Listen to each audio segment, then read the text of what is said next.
സാധാരണ നമ്മൾ കൂർക്കൊക്കെ കിട്ടിക്കഴിഞ്ഞാൽ നമ്മൾ വേഗം ഒരു മെഴുക്കുവരട്ടിയാണ് ഉണ്ടാക്കുന്നത് അല്ലേ. ഇന്ന് അന്നേരം അതിൽ നിന്നൊരു വ്യത്യാസമായിട്ട് ഞാൻ നല്ല അടിപൊളി ഒരു തോരനാണ് ഉണ്ടാക്കിയിരിക്കുന്നത്. കൂർക്ക വെച്ചിട്ട് നല്ല ചോറിനൊക്കെ സൈഡ് ഡിഷായിട്ട് നല്ല അടിപൊളി ഒരു തോരനാണിത്. അപ്പോൾ നമുക്ക് ഈ ഒരു റെസിപ്പി എങ്ങനെയാണ് ഉണ്ടാക്കുന്നതെന്ന് നോക്കിയിട്ട് വരാം.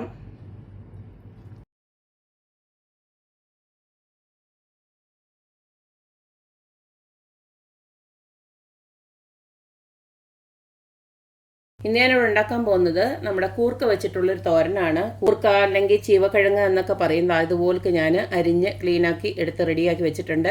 ഇതിൻ്റെ ഒരു ക്ലീനിങ് വീഡിയോ ഞാൻ ഷോർട്ട് വീഡിയോ ആയിട്ട് ഇട്ടിട്ടുണ്ട്. അത് നിങ്ങളെല്ലാം ഒന്ന് പോയി നോക്കണം.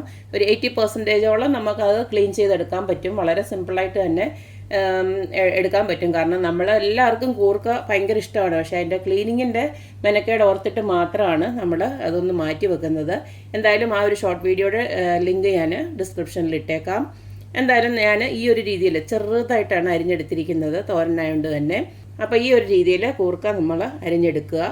അടുത്തതിലേക്ക് ആവശ്യമായിട്ടുള്ളത് കുറച്ചേറെ കൊച്ചുള്ളിയാണ്. അതുപോലെ തന്നെ എരിവിന് ആവശ്യമായിട്ടുള്ള പച്ചമുളക്, അതുപോലെ അതൊരു 3 എടുത്തിട്ടുണ്ട്. പിന്നെ കുറച്ച് കറിവേപ്പില, പിന്നെ അതുപോലെ തന്നെ ഒരു 3-4 അല്ലി വെളുത്തുള്ളിയും കൂടെ എടുത്തിട്ടുണ്ട്. ഇത് നമുക്കൊന്ന് ചതച്ചെടുക്കണം ആദ്യം തന്നെ. പിന്നെ അടുത്തത് നമുക്ക് ഇതിലേക്ക് ഞാൻ കുറച്ച് കൊച്ചുള്ളി വേറെ അരിഞ്ഞു വെച്ചിട്ടുണ്ട്. അത് കടുക് വറക്കാൻ വേണ്ടിയിട്ടാണ്. അതുപോലെ കറിവേപ്പിലയും പിന്നെ ഉണക്കമുളകും. നമുക്കെന്തായാലും ആദ്യം ഇതൊന്ന് ചതച്ചെടുക്കാം. ഇതിൻ്റെ കൂടെ തന്നെ തേങ്ങയും വേണം. തേങ്ങ നമുക്ക് പിന്നെ ചതച്ചെടുക്കാം. ആദ്യം ഇതൊന്ന് ജസ്റ്റ് ഒന്ന് ചതച്ചെടുത്തിട്ട് കൊണ്ടുവരട്ടെ. അപ്പോൾ ഈ ഒരു രീതിയിൽ ഞാൻ ചതച്ചെടുത്തിട്ടുണ്ട്. ഇത് നമുക്കിനകത്തോട്ട് ഇട്ട് കൊടുക്കാം. ഇത് തന്നെ ജീരകവും വെളുത്തുള്ളിയൊക്കെ അരച്ച് നമ്മൾ സാധാരണ തോരൻ വെക്കുന്ന പോലും വെക്കാം. ഞാനിപ്പോൾ ഈ ഒരു രീതിയിലാണ് വെക്കുന്നതേ ഉള്ളൂ. അടുത്തത് ഞാനിതിലേക്ക് 1 കപ്പ് തേങ്ങ എടുത്ത് വെച്ചിട്ടുണ്ട്. ഇനി ഇതൊന്ന് ചതച്ചെടുത്തിട്ട് വരാം. തേങ്ങ ചതച്ചതും ഞാനിതുപോലൊന്ന് ഇട്ട് കൊടുത്തിട്ടുണ്ട്. ഇനി ഇതിലേക്ക് ആവശ്യമായിട്ടുള്ള ഉപ്പ് നമുക്കൊന്ന് ഇട്ട് കൊടുക്കാം. ഇപ്പോൾ 1 ടീസ്പൂൺ ഇട്ട് കൊടുക്കുകയാണ്. അതുപോലെ തന്നെ നമുക്ക് കുറച്ച് മഞ്ഞൾപ്പൊടി ഇട്ട് കൊടുക്കാം. ഒരു 1/4 ടീസ്പൂൺ മഞ്ഞൾപ്പൊടി. ഇതെല്ലാം കൂടെ നമുക്ക് നന്നായിട്ടൊന്ന് ഇളക്കി വെക്കാം.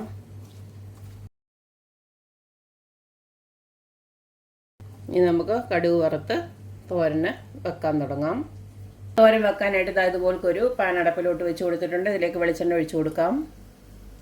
ഇതിലേക്ക് കടുക് ഇട്ട് കൊടുക്കുകയാണ്.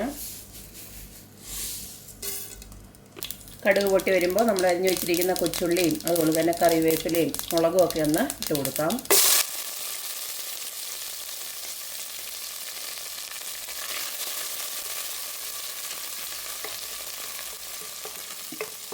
ഉള്ളിയെല്ലാം ഇതുപോലത്തെ ഒന്ന് മൂത്ത് കഴിയുന്നുണ്ടേ നമുക്ക് അരിഞ്ഞ് നമ്മൾ റെഡിയാക്കി വെച്ചിരിക്കുന്ന കൂർക്കയുണ്ടല്ലോ അങ്ങോട്ട് ഇട്ട് കൊടുക്കാം.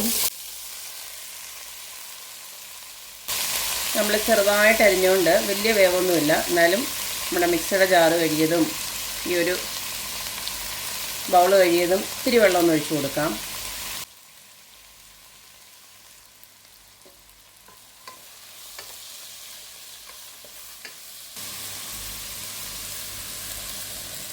ഒരു പൊടിക്ക് വെള്ളം ഒഴിച്ചു കൊടുത്തിട്ടുണ്ട്. ഇനി ചെറിയ തീയിൽ നമുക്ക് അടച്ച് വെച്ചിട്ട് ഇത് വേവിച്ചെടുക്കാം. അപ്പോൾ നമ്മുടെ കൂർക്കത്തോരൻ ഇതുപോലെ വെള്ളമൊക്കെ വറ്റി നന്നായിട്ട് വെന്ത് കിട്ടിയിട്ടുണ്ട്. ഞാനിതിനിടെ ഇത്തിരി ഒരു ഉപ്പുകൂടി ഇട്ട് കൊടുത്തു. ഇത്തിരി ഒരു ഉപ്പ് കുറവുണ്ടായിരുന്നു. ഇനി അവസാനമായിട്ട് ഇതിലേക്കൊരു ഇൻഗ്രീഡിയൻ്റ് കൂടി ഇട്ട് കൊടുക്കുന്നുണ്ട്. അതായത് നമ്മുടെ പെപ്പർ പൗഡർ, അതായത് കുരുമുളക് പൊടി. അതൊരു പൊടിയോളം ഒരു 1/4 ടീസ്പൂണോളം ഇട്ട് കൊടുക്കുന്നുണ്ട്. ഇതുകൂടെ അതിനകത്ത് ഇട്ട് കൊടുക്കുമ്പോൾ നല്ലൊരു ടേസ്റ്റാണ്. അപ്പോൾ ഇത്രയേ ഉള്ളൂ. നമ്മുടെ അടിപൊളിയായിട്ടുള്ള കൂർക്കത്തോരൻ ഇവിടെ റെഡി ആയിട്ടുണ്ട്. ഈ ഒരു രീതിയിൽ എല്ലാവരും ഒന്ന് വെച്ച് നോക്കണം. കൂർക്ക വൃത്തിയാക്കാൻ ഇത്തിരി ഒരു മെനക്കേടുണ്ടെങ്കിലും ഇതുപോലൊക്കെ ആക്കി എടുത്തു കഴിഞ്ഞാൽ നല്ല രുചിയാണ് കഴിക്കാനായിട്ട്. ചോറിൻ്റെ കൂടെ നല്ല അടിപൊളി കോമ്പിനേഷനാണ് ഈ ഒരു കൂർക്കത്തോരനൊക്കെ. അപ്പോൾ എല്ലാവരും ഇതുപോലെ ഒന്ന് ട്രൈ ചെയ്ത് നോക്കുക, അഭിപ്രായങ്ങൾ അറിയിക്കുക. അപ്പോൾ എപ്പോഴും പറയുന്ന പോലെ തന്നെ എൻ്റെ റെസിപ്പീസ് ഇഷ്ടമുള്ള എല്ലാവരും please like, share and subscribe. അപ്പോൾ ഇനി ഒരു അടിപൊളി വീഡിയോ ആയിട്ട് വരുന്നവരേക്കും ബൈ.